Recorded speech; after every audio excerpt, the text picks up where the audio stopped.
الرحمن الرحيم. السلام عليكم ورحمة الله تعالى وبركاته.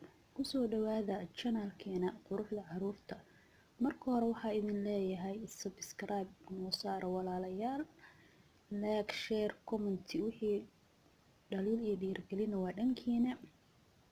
mar saddexaad iyo mar labaadba anigoo idin jecel iyo idinkoo noo qabo hilo waxaa idin leeyahay barnaamijyo aad u qurux badan ayaa idin soo wadaa oo ku saabsan quruxda caruurta iyo barnaamijyo kale aad u xiiso badan ka heli doontaan misne la dhici doontaan.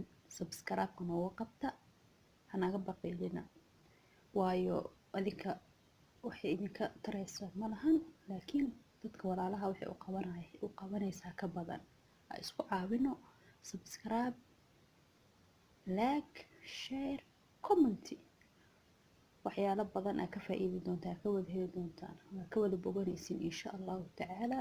waxaa idin leeyahay welcome, soo booqda, soo dhawaada qalbi furan. waa kaas.